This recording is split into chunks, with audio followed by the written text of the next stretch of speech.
জ্ঞানী ব্যক্তি এবং মূর্খের মধ্যে পার্থক্য কি? জগৎ বিখ্যাত একজন বাদশাহ ছিল, নাম তার হারুনুর রশিদ। নাম কি? হারুনুর রশিদ।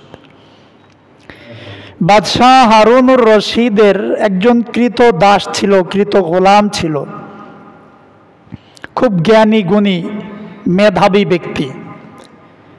তো বাদশাহ হারুনুর রশিদের মন্ত্রী সবার ব্যক্তিরা তার কৃত গোলামকে, বাদশাহ হারুনুর রশিদের গোলামকে খুব হিংসা করত। কেন হিংসা করত? কারণ বাদশাহ হারুন তিনি তার এই গোলামকে বেশি ভালোবাসতেন, কাছে রাখতেন এবং তাকে খুব বিশ্বাস করতেন। মন্ত্রী পরিষদের মন্ত্রীদেরকে এত পরিমাণ বিশ্বাস করত না। এজন্য বাদশাহ হারুনুর রশিদের মন্ত্রী সবার যে সমস্ত মন্ত্রীরা আছে, এই গোলামের নিয়ে তারা কি করলো? হিংসা শুরু করে দিচ্ছে।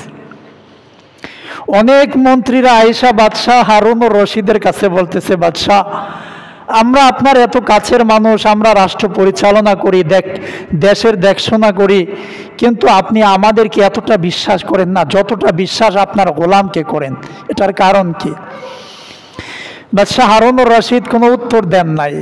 কয়েকদিন পরে হঠাৎ একদিন বাদশাহ হারুনুর রশিদ মন্ত্রী পরিষদের সব মন্ত্রীদেরকে ডাক দিয়ে বলতেছে, হে মন্ত্রীরা শোনো, আগামী এই তারিখে এই বারে আমার মন্ত্রী সভার ভিতরে আমি কিছু দামি জিনিসপত্র ছিটিয়ে দিব, এগুলোর উপর যে যেটা নিতে পারবে সে ওটার মালিক হয়ে যাবে। যেই তারিখ চলে আসছে, বাদশাহ হারুনুর রশিদ তার দামি দামি আসবাবপত্র মন্ত্রী পরিষদের ভিতরে ছড়াইয়া ছিটিয়ে দিছে।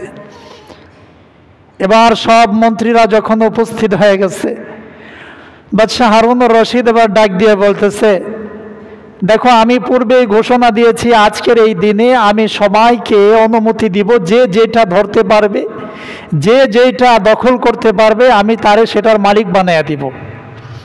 তোমরা কি সবাই রেডি আছো? মন্ত্রী সবার সবাই রেডি।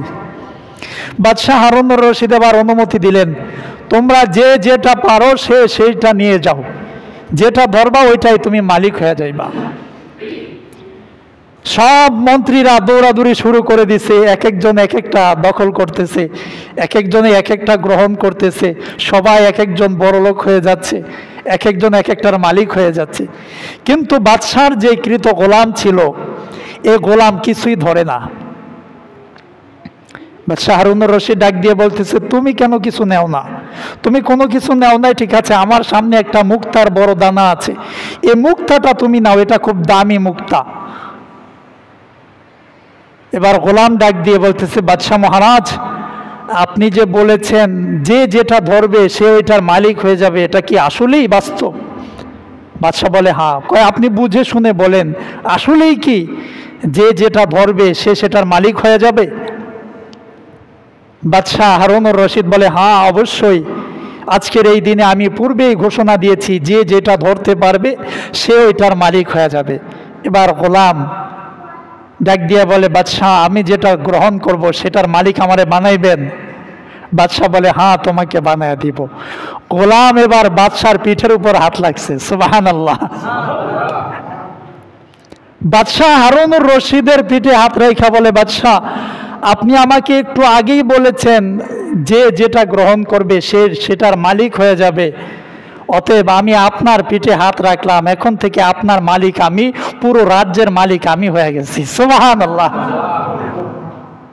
আচ্ছা, জ্ঞানী ব্যক্তি আর মূর্খ ব্যক্তির ভিতরে পার্থক্য আছে না নাই? জোরে বলেন, আছে না নাই?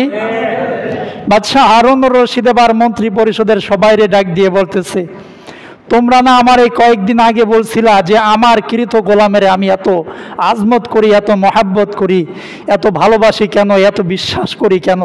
আজকে তাকায় দেখো, তোমরা মন্ত্রী রয়ে গেলা, কিন্তু সে এই গোলাম আজকে বাদশাহ হয়ে গেছে। এটা কেমনে হইল? বলে বুদ্ধিমত্তার কারণে। এজন্য নবী বলেন যে আল্লাহর একটা পরিচয় আছে। আল্লাহর পরিচয় কি? লা তাখুযুহু সিনাতুন ওয়ালা নাউম। আল্লাহকে কখনো তন্দ্রা আচ্ছন্ন করবে না, আল্লাহকে কখনো কোনো ঘুম স্পর্শ করবে না।